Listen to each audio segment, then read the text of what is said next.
Okay, so to get started, we have this warm-up on the board.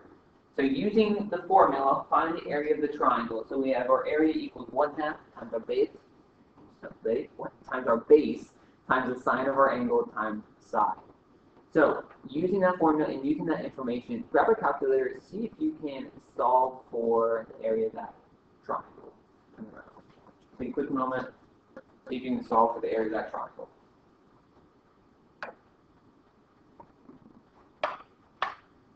All right, so using our formula, pretty simple, pretty easy. We have the area equals 1/2 times our base, which can either be 19 or 36. You can flip flop it. Sine of our angle is 27 times our other side, whichever one you use the first part, so 36. And that total should give us about 155.2623.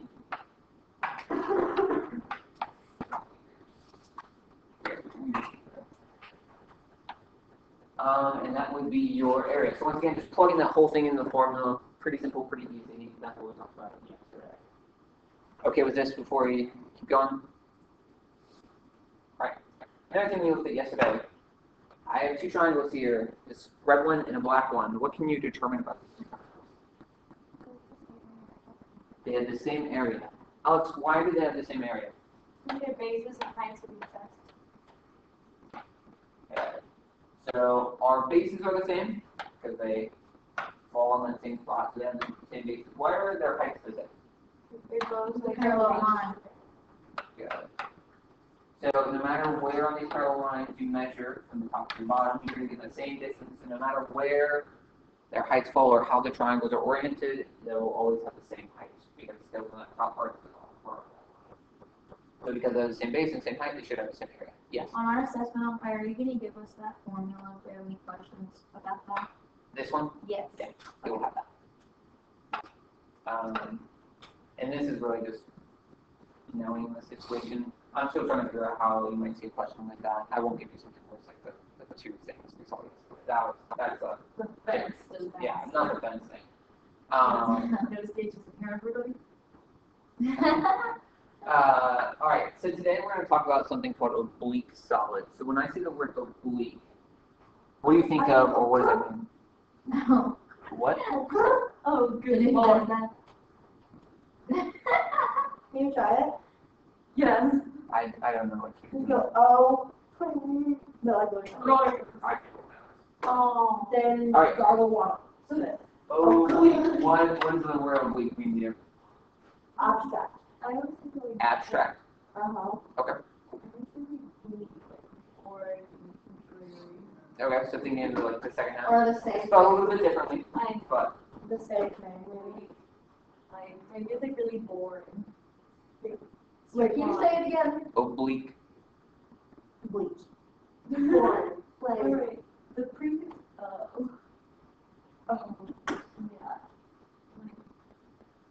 Okay. Here are two oblique shapes. What do you notice about these shapes? what did I say? They look like weird three-dimensional. Oh. They have different bases, They have different bases. but they still have like the same like height. How the same height and Yeah. They might have the same height. What else do you notice? the base is not the same shape. They're like three-dimensional. They are three-dimensional. What about their heights? Square heights? Don't necessarily think of as like try to pair them together. So this is one oblique solid. This is just another example of another oblique solid.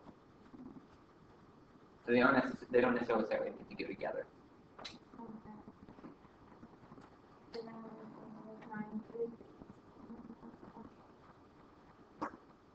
How is this different from a normal pyramid? It's slanted. Go all the way around. Something.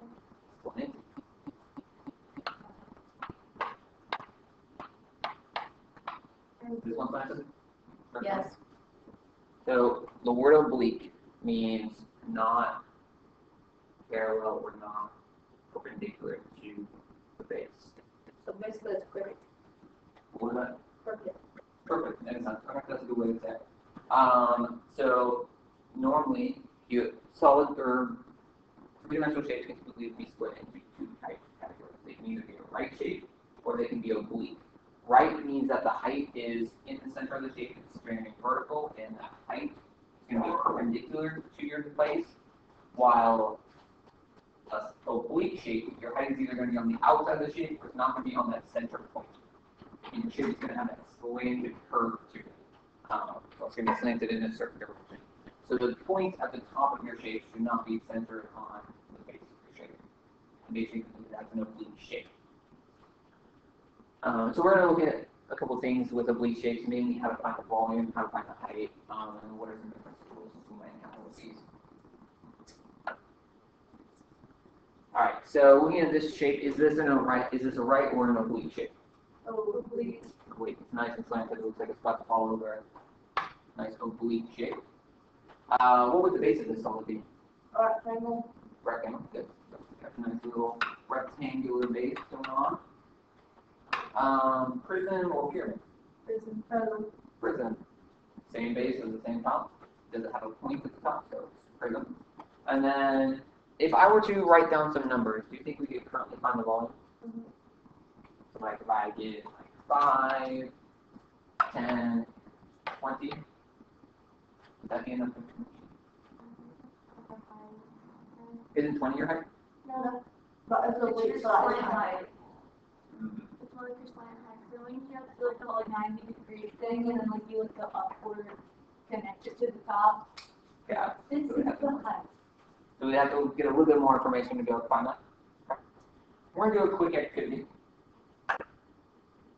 I'm going to pass out some things. And, You get a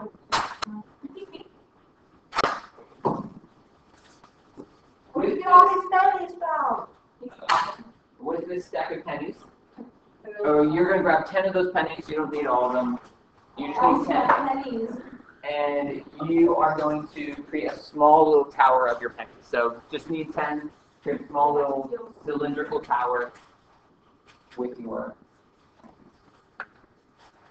probably have a top things. I was just resonating.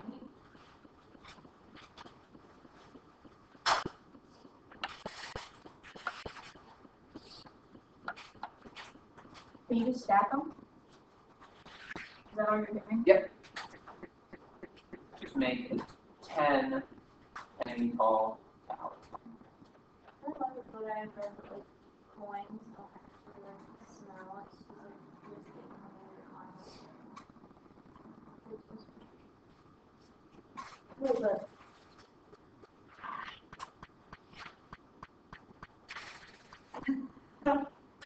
Once you get your tower, you can give me a thumbs up. I hope We'll cooling culture things. Tower Colton is assembled with for battle. That was a bomb too. Throw it over here. It's not very straight. I want to go like this. Do I just stack these? I feel like I'm doing something wrong. Nope, that is all you need to do. Maybe that's what I need to say. It's not that difficult of a task. All right. So we want to find the volume of this tower. The little 10 penny tower towers. We have people. I was able to find that those pennies typically have a diameter of 9 or 19 diameter, have a diameter of 19 millimeters, and have a height of 1.5 millimeters. So we want to try to find the volume. So what are some things we need to know in order to find the volume of this cylindrical tower? We're finding volume. So how do we find volume of a cylinder? What are some things we need? Radius. How many there are? Right, we'll need radius. Height. We need height. What's our formula for volume of a cylinder? Is that the 3/4 one? 3/4 is going to be used for a pyramid. So anytime we have a pyramid, it'll be 3/4. Anytime we have a prism, it's going to be base times height. Is the volume of the cylinder the one where like between pi r? 2 pi r is perimeter. So Gosh, darn volume of any perimeter, volume of any prism is area of the base times the height. What is our base of our shape? A circle. Circle. How do we find the area of a circle? radius, pi r. No, 2 pi r. yeah, 2 pi r. So minus the radius. Pi r squared. 2 pi r is going to be the circumference. So 2 pi r squared will be to the area. And then that's the area of our base times our height. So that will give us the volume of our cylinder. Now, like Morgan said, though, we need to find that radius and we need to find that height. How can we find the radius? 19 divided by 2. Okay. Take 19, our diameter, cut it in half because we know it's 2 radiuses, and that gives us 9.5 millimeters. So radius. 9.5 is going to go into our radius. How can we get our height? Would you do 1.5 times 10?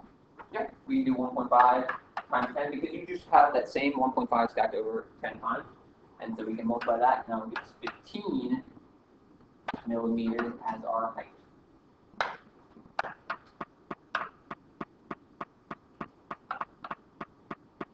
So we have our volume is going to be pi times 9.5 squared times 15. And we can multiply all this together to get that volume of that cylinder. Which if we do that, we get 4,252.8 millimeters cubed.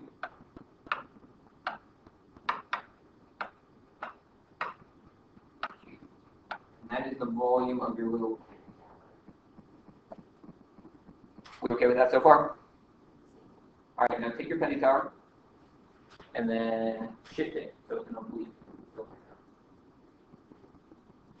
I just make it slanted. Yep, just make it slant.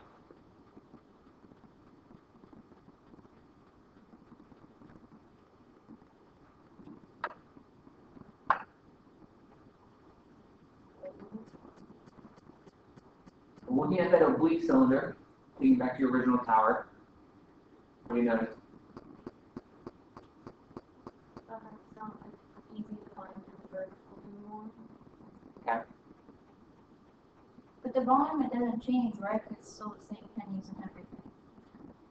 Volume doesn't change? I don't think Well, so, 'cause it's still the so same. cool. Yeah, the height, it's still the same diameter. It's just shifted. You still have the same pennies. They're just stacked on top of each other, just in a different way. So rather than being stacked vertically, they're stacked sort of at an angle now. But it's still, all those pennies still take up the same amount of space. They all still have the same measurements. So using that information, it should have the same volume. Oh, shit. We're either going blind or We'll focus over here so your eyes can rest that. So no matter how you craft that cylinder, it's still going to have the same cylinder, just depending on how many, or still in volume, just depending on how many of those volumes there are. And so there was a mathematician named Cavalieri who thought of this as well, not with pennies necessarily, because he lived quite way back with the Greek mathematicians, 300 BC, so he was a little before our time. But he thought of shape, so he thought, okay, if I take a shape and then I just like slice the bottom, I'm going to get like a little base, or I'm going to get that shape of what the base is. I'm going to have like a sort of like a little piece of paper slice of that. I'm just going to keep doing that with every single, all the way up to the top of that shape. So I'm going to have just a bunch of these slices. And just like with those pennies, how they're pretty much just slices of your cylinder, you can shift. bread loaves. Yeah, you can think of it like a piece of bread. You can shift that loaf of bread in all those different ways, no matter what the shape is, and it's still going to keep that same volume because you're still using those same slices. So basically, what he was able to think of is an oblique shape is just the same slices, just stacked differently. So any normal cone that points straight up and that cone that points obliquely or points at that angle, as long as they have that same height and that same base, they're going to be the same volume. It's going to be the same shape. It's just crafted differently. It's just arranged differently. So the volume of any oblique solid is always going to be the same as its corresponding right solid. So any right solid and any oblique solid should have the same volume. Basically what this means is we can calculate the volume this exact same way. We don't have to change any of those formulas. We don't have to change anything. Our volume of a prism is still going to be area of the base times the height. our volume of a pyramid is going to be 1/3 area of the base. We're still going to use those general formulas. We're still going to use those same calculations, use those same measurements we've done before.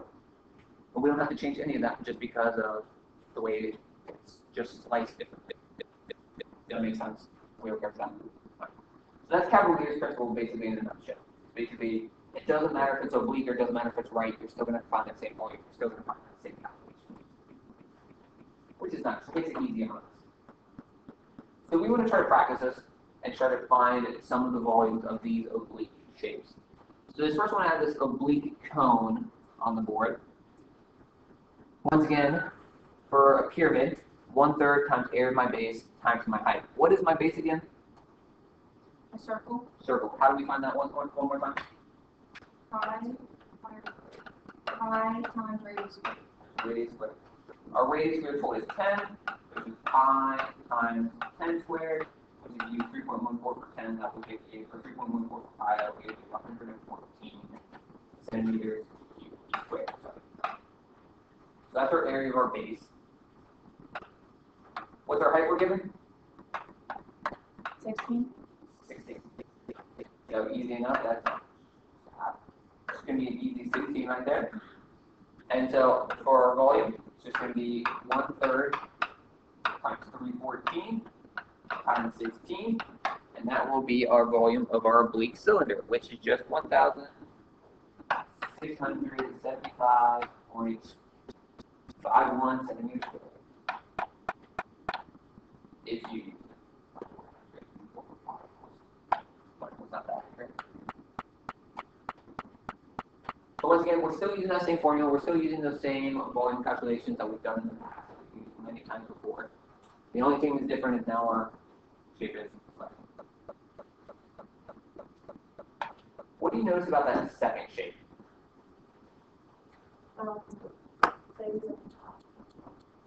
There's like two. They're like, what is like 3 inches? It's just like showing that like made another triangle. But like, the other one made another triangle, but we still didn't like pay attention to the model. All right, so it gave you that distance of how far the page is away from the base. What type of shape is this? Rectangle, prism. Rectangular prism. Even more precise. What base do we have? A square. Square, so it's going to be a square prism. Which is a rectangular prism. It's just, remember, thinking about that hierarchy, it's just one level above. I give it credit where credit's due. He got his doctorate in squares, so it should be square. All right, so we need to find our area of our base because it's a prism, and then we need to find the height. So area of the base is a square. It's really easy. We don't have to do that. Just 5 squared, which is 25. Easy, one squeeze. Height. So they give us height. Or they give us a 17. So they give us this lateral edge type thing of 17, and then they give us this distance over here 3. Can we use that to find our actual height? Yeah. How? So since it's like, if you have like a like slant height thing of 17, say you like pushed it like over, like push it over 3 without making it shorter.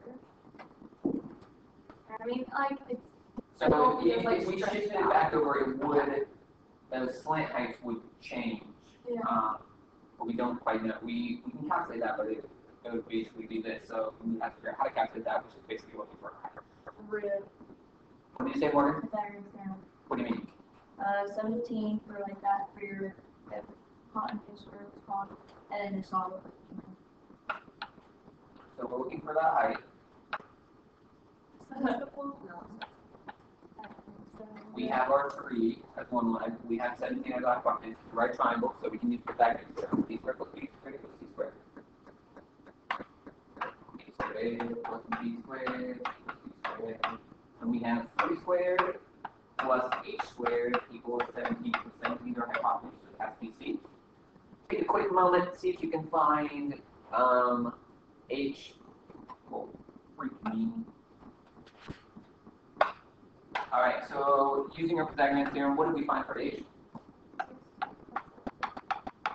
16.73. Good. So we squared 17 squared, 9 squared 3, 3 squared is 9, 17 squared is 289. Just subtract it, take the square root. It's 16.73. Awesome. Do we have enough information to solve for our volume now? Yes. The volume is base times height, which we are given 25. We found the area of our base. It's 16.73 is our height. Multiply those two together, and we should end up with 418.25 inches cubed.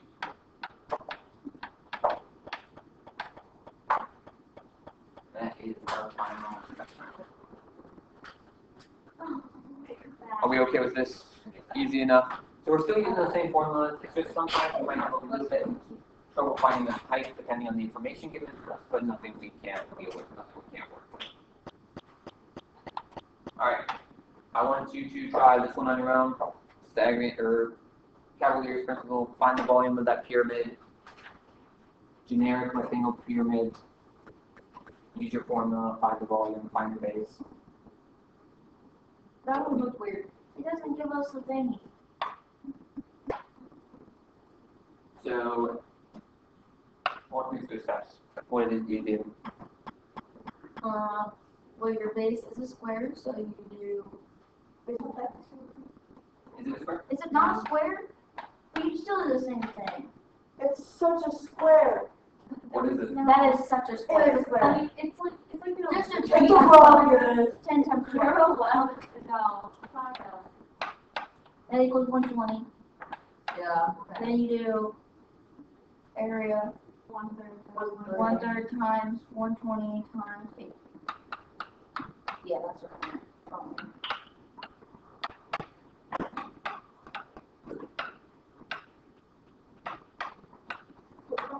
What is the shape of that base?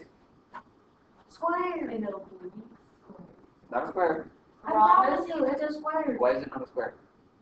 Because the It sides are is the a same. square. So our sides aren't the same, so 10 what and is it? 12 are the same. So A rectangle. It is. So if your sides aren't the same, it can't be a square. It looks like it.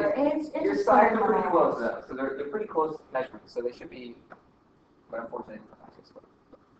Even though it looks like. Alright, we're gonna look at one last question, and we'll call it quits.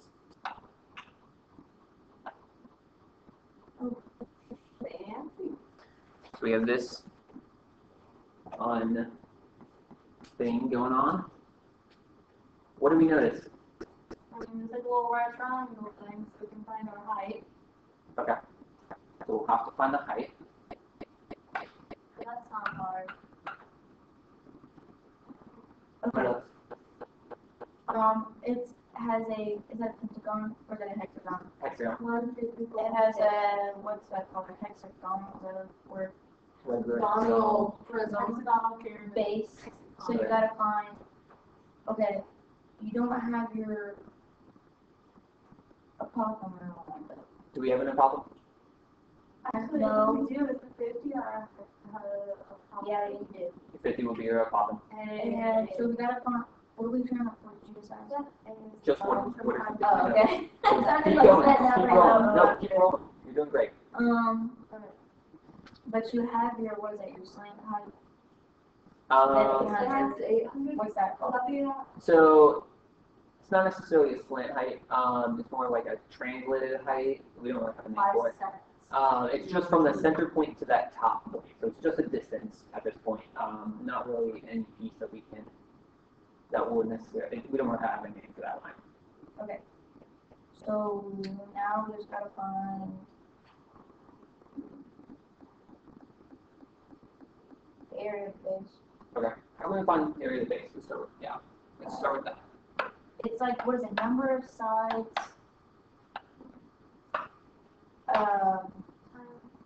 The length of the side is 45, and then times your apothem sometime. What else are we missing?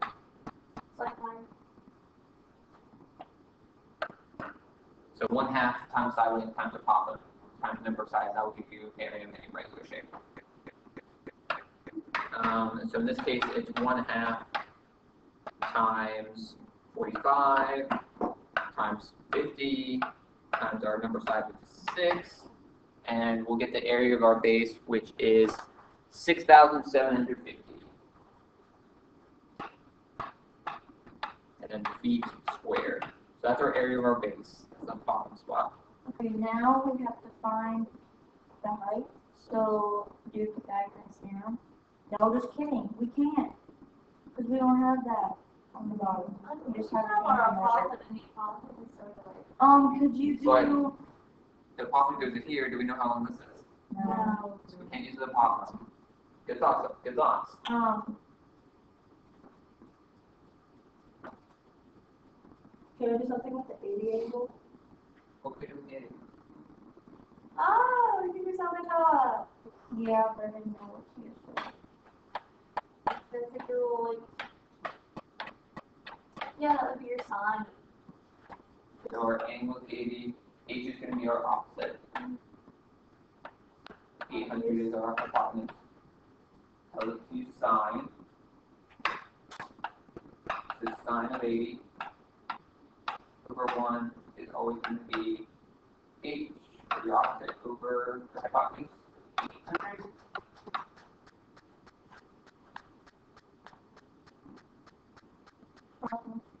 Oh wait, no, you gotta find what that Yeah, is. sine of 80 should be like 0.98 something over 1. And then multiply. And your height times 1 should be 787.85.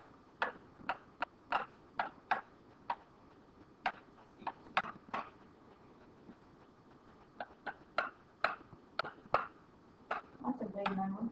I mean, this distance right here was 800, right? No. Here, so I can get a big number. Now we just put it in our formula, which is 1/3, right? Is that 1/3 times 6,750.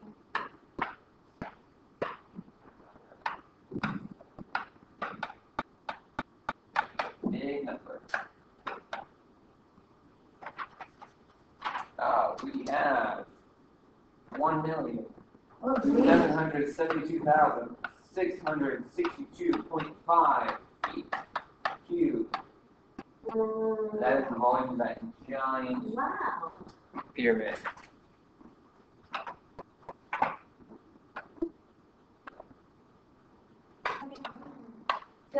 Alright, so we're able to find that volume. It's a big volume, but we have a big shape. It's how we have some big measurements, so it's expected to be a very large area space taken up.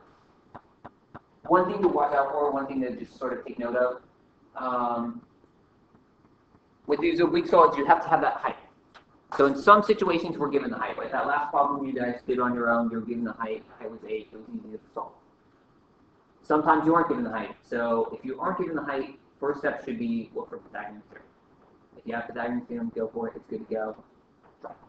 Pythagorean theorem doesn't work. Your number 2 method, your number 2 tool to use should always be trigonometry.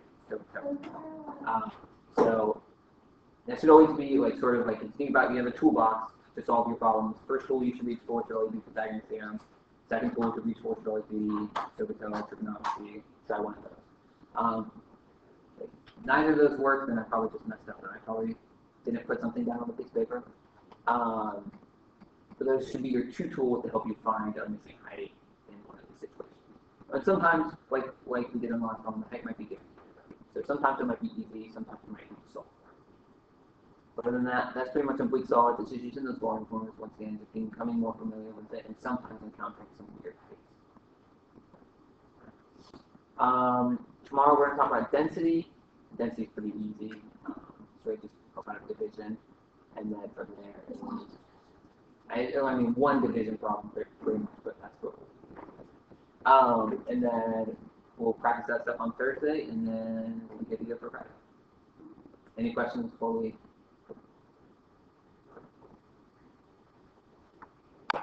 Honestly, I feel like I've learned so much